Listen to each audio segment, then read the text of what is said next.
স্কুলে গেছিলাম, আমি আর একটা ফোন নিয়ে বের হই নাই। স্কুল থেকে বাসায় ফিরে ফিওনাকে নিয়ে আবার সেন্টার মলে গেলাম।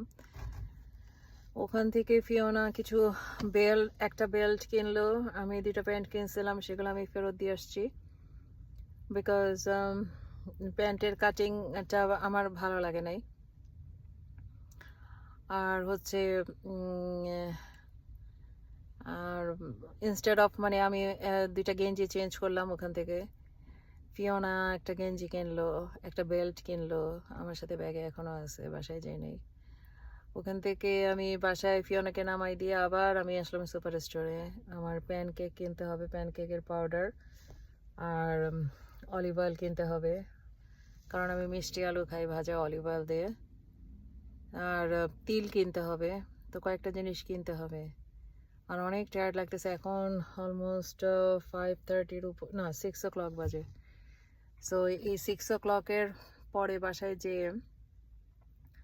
ময়লার বালতি বের করতে হবে, কালো বালতি, ময়লার বালতি। কালকে ময়লা পিক আপের ডেট, তো ময়লা বালতি বের করে বাইরে রাখতে হবে। সকালবেলায় তাড়াহুড়াতে কেউ করতে চায় না, যদিও এখন বাইরে নাই, স্নো নাই, বললে করবে, বাট এই কাজটা আগে করতে চাচ্ছি। আচ্ছা, কে কে আমার মতো আছে, মানে আমি যে যে কাজগুলো লিখে রাখি একটা কাগজের মধ্যে, সেই দিন সেই কাজগুলো কমপ্লিট করার চেষ্টা করি। শুধু পড়ালেখার ক্ষেত্রে এটা হচ্ছে না, তো আশা রাখি। আমি জানি না, আসলে পড়ালেখা এখন অ্যাওয়ে ফ্রম মি হয়ে গেছে। সংসার আর কাজ এত এত রকম ভাবে করি। সংসারের প্রত্যেকটা কাজ করে ছেলে মেয়েদের বায়না পূরণ করতে হয়। আজকে ব্ল্যাক শার্ট লাগবে, কালকে আমার মিস্টার ফ্রিজনের সাথে অমুক জায়গায় আমার ট্যুর আছে, কালকে আমার ওইটা লাগবে, কালকে আমার এইটা লাগবে। সো আমি এত কিছু শুনি, এত কিছু কাজ করি, যে আমার নিজের জন্য যে টাইম বের করে নিজের জন্য কিছু করা, সেটা আমার এখন আর হয় না। তা আমি একটু ক্যামেরাটা ঘুরাই দেখাই যে কি কি কাজ আমি করছি এবং কি কি কাজ আরো সামনে করা লাগবে। হয়েছে ডায়েরি আমার, যেটা মেনটেন করি। জাস্ট এগুলো তো আসলে আমার নিজের সাথে নিজের কথা বলা। একটা সময় মানুষ ডায়েরি লিখতো, আমিও ডায়েরি লিখছিলাম আজকে থেকে 7 বছর আগে, কানাডায় যখন ফার্স্ট আসি। কানাডায় ফার্স্ট না, আমি বাংলাদেশে থাকতে, বাচ্চারা যখন ছোট ছিল আমি ডায়েরি লিখতাম বাংলাদেশে, যেটা আমি লিখে আসছি। আমি যখন এই 2024-এ গেলাম, তখন আমার ডায়েরি আমি খুঁজে পেয়েছি, ওখানে অনেক কিছু লেখা আছে, প্রত্যেকটা ঘটনা, প্রত্যেকটা স্মৃতি। তো এখন আমি যেগুলো ভিডিও করি বা যে কাজগুলো করি, এটাও আমার একটা ডায়েরি। এখানে মানে সময়ের আবর্তয়ে আজকে এই দিনটা চলে যাবে, আরেকটা দিন আসবে, আবার এই দিনটা চলে যাবে, আরেকটা দিন আসবে। তো যেগুলো লেখা একটু বলি। এই যে বেসমেন্টে কাপড় আনবো, কাপড় ধুইতে দিয়েছিলাম, সেই কাপড় আনবো। এবং জুতা মানে হচ্ছে ফিওনার জুতাটা উপরে উঠায় এনে, ফিওনার একটা খুবই সুন্দর প্রিন্সেস একটা শুজ আছে, ওইটা আমি ফেলি নেই, আমি অনেক কিছু ডোনেশনে দিয়ে দিই, কিন্তু ওই জুতাটা আমি রেখে দিছি, জানি না কেন রাখছি। স্মৃতি আঁকড়ায় রাখতে মানুষ পছন্দ করে আসলে। আর ঘর ঝাড়ু দিব, মশলা চেক করব যে নর্মাল ফ্রিজের মধ্যে যে মশলাগুলো আছে ওগুলো ডিপে রাখতে হবে কিনা। মশলা কষাবো, জানি না, আমি একটু চিংড়ি মাছ পুঁই শাক দিয়ে রান্না করবো, বাচ্চারা এটা খেতে পছন্দ করে।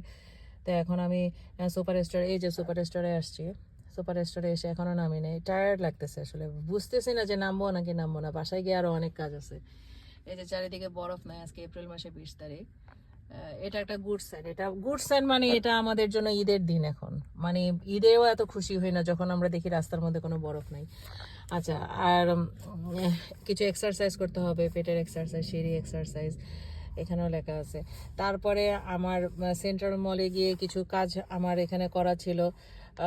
দ্য সেন্টার কাপড় ফেরত দিতে হবে, তারপরে কাপড়গুলো ফেরত দিছি। তাই সেন্টারে যে কাজগুলো হয়নি সেগুলো কালকের জন্য রাখছি। এই যে সেন্টারে চিরুনি কিনবো, ফুল কিনবো, হ্যান্ড ওয়াশ কিনবো। কাপড় ডোনেশন হয়ে গেছে। এই যে আমার গাড়ির মধ্যে অনেকগুলো কাপড় ছিল, সেগুলো সব আমি আমার স্কুলের এসে গিয়ে ডোনেশনে দিয়ে আসছি।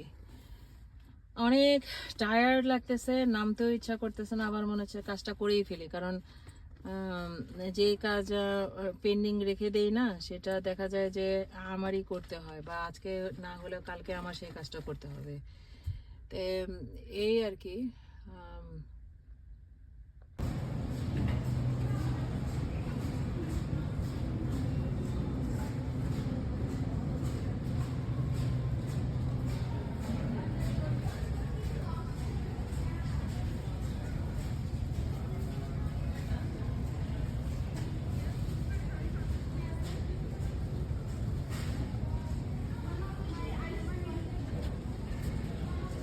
মিষ্টি কুমড়া, ব্রকলি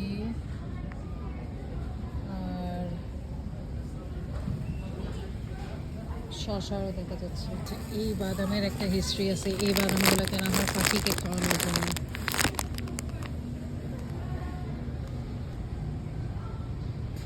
ফুলগুলো দেখলেই মন ভালো হয়ে যায়।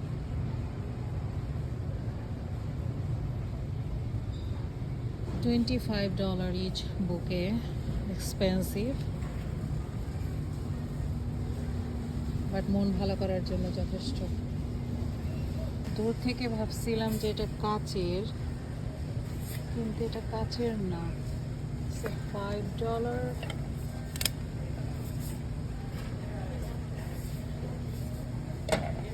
এটা হচ্ছে মেলামাইন, কিন্তু এটা কত ডলার? $7 করে পড়ছে। তাহলে একটা অনেক বড় প্লেট।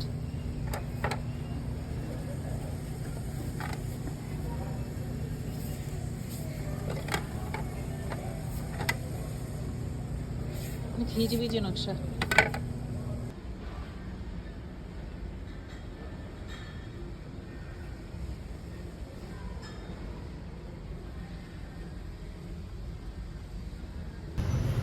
আচ্ছা, এই মাছটা আমি জীবনেও দেখি নাই এখানে।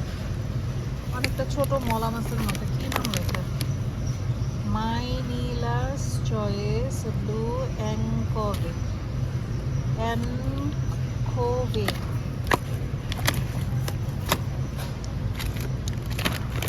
This is the different one. Oh, ইলিশ মাছের মতো, বাট ইলিশ মাছ তো অবশ্যই না। Mangoes, milk fish, whatever it is. এগুলো জীবনেও খাই নাই।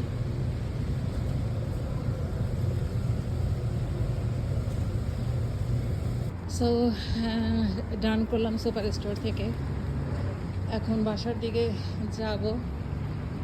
বাসার দিকে যেয়ে তারপরে আর কি কি কাজ আছে সেটা ফিগার আউট করতে হবে। বাসায় যাওয়ার পরে, স্কুল থেকে আসার পরে প্রচণ্ড পরিমাণে ঘুম আসে। এই ঘুমের রেস্টটা যখন কেটে যায় তখন আর পরবর্তীতে আর ঘুম আসে না। সব বাজার হয় নাই, আসলে সব বাজার হওয়ারও কথা না। আমি তিল নেই নাই, আর নেই নাই কর্নফ্লাওয়ার নেওয়ার কথা ছিল। কর্নফ্লাওয়ার নেই নাই। আমি কর্ন স্টার্চ পাইছিলাম। মানে এখন কর্ন স্টার্চ আর কর্নফ্লাওয়ারের কাছাকাছি হইলেও পুরোপুরি এক না। আমার কর্নফ্লাওয়ার দরকার ছিল, কর্নফ্লাওয়ার নাই। তিল এখনো যেটুকু আছে সেটা দিয়ে বাকি কাজ চলবে, কয়েকদিন চলবে। আর মনে হচ্ছে যে না, আসলে যাওয়া উচিত এখন বাসায়। অনেকক্ষণ হয়েছে বাইরে আছি, বাসার বাইরে ভালো লাগতেছে না। So I am done, like বাজার অ্যান্ড এভরিথিং এখন শেষ করছি। শেষ করে মাত্র গাড়ির ভিতরে উঠলাম। বাসায় যাব। বাসায় যাওয়ার পরে তারপরে দেখা যাক কি কি কাজ আছে। বাসার ভিতরে কিছু কাজ আছে, তবে মনে হচ্ছে একটু রেস্ট নিতে হবে। আমার বাসার কাজের প্রতি এখন রীতিমতো আমার এখন প্যানিক লাগে, ভয় লাগে। মানে আমার মনে হয় যে এটা একটা সার্কুলেট কাজ, নন স্টপেবল কাজ। মানে এটার কোনো এন্ড নাই। ঘুম থেকে সকালবেলা উঠে ব্রেকফাস্ট খায় মানুষ, রাত্রে ঘুমাইতে যায়। এটা একটা যেমন এন্ড আছে যে এই টাইমের মধ্যে এটা আমাদের স্লিপ অফ ডিউরেশন, মানে স্লিপ টাইম, এটা আমাদের খাওয়ার টাইম, এটা আমাদের স্কুলের টাইম।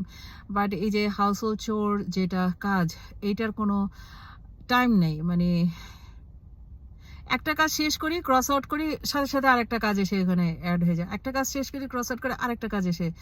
সো এই জায়গাটায় মানে আমি প্যাম্পার্ড, মানে আমি সেটেল ডাউন না। এখন আমার রীতিমতো কাজ করতে করতে আমার এখন ভয় লাগে, এখন প্যানিক হয়ে যায় যে আচ্ছা এটা তো শেষ করলাম, তারপরে কি আছে? আচ্ছা এটা তো শেষ করলাম, তারপরে কি আছে? তারপরে কি করব? তারপরে কি করব জানি না। লাইফের এই জায়গাটায় এসে আরেক রকম ফেজের সাথে পরিচিত হচ্ছি।